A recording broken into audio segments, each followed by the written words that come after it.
Shalom Aleika. You're looking at the Elah Valley. We're on top of Tel Azeka, and the Elah Valley is all below us, extending down here to the south, and it turns down by this hill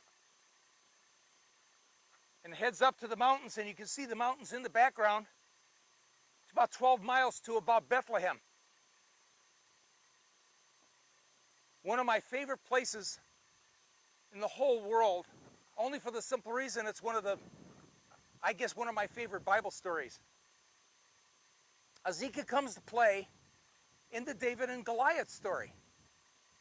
This Tel, ancient city Azeka, when we take a look at 1 Samuel 17, we realize that the Philistines are in Gath. They're about 5 miles from here. Matter of fact, if you're at this Tel here in Israel, you can actually walk to the other side and actually see Tel Gath not far away, which means Goliath didn't have very far to walk to work every morning. But if they're here on the coastal plain, on the flat area between the sea and these hills, they want to protect these valleys, which are the main roadways up into the mountains where the Hebrews live. For the Hebrews, they live in the mountains. They want access to these fertile hills, and you've already seen the agricultural and the produce in here in the valley of Elah. So the Hebrews have a vested interest as well. They'd like to protect the valley from the Philistines controlling it. So this is just a natural place for the Hebrew culture and the Philistine culture to actually confront each other here. And they did. And they did it right here at this ancient Tel called the city of Aphek. So in terms of this ancient city, Azeka, we read about it in 1 Samuel 17. Now the Philistines gathered their armies for battle, and they were gathered at Soko, which belongs to Judah, and they camped between Soko and Azeka. So I'll ask Robin to turn the camera.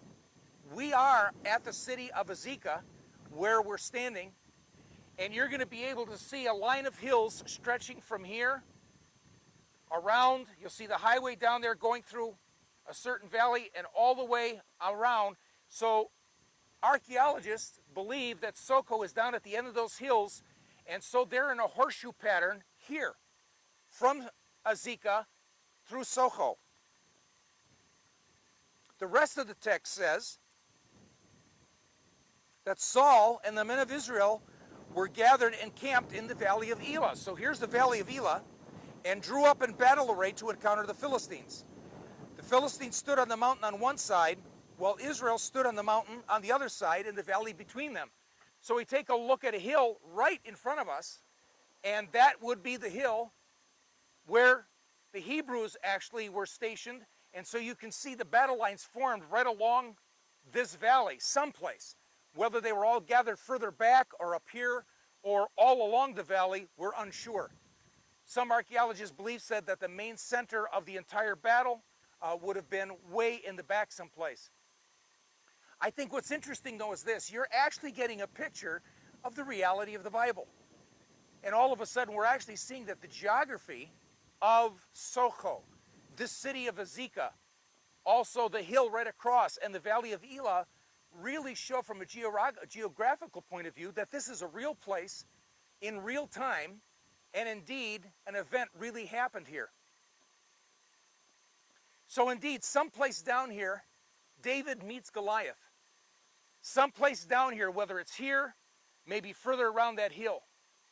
What I want to do is like to take us down to the stream, down to the place where David perhaps picked up 5 smooth stones, and actually continue this video down there to talk about 2 worldviews, actually 3 worldviews, that David was caught in between. We know the story.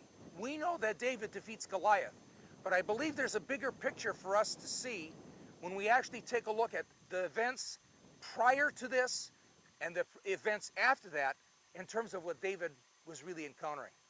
So if you're ready for the climb, Come on down. Shalom.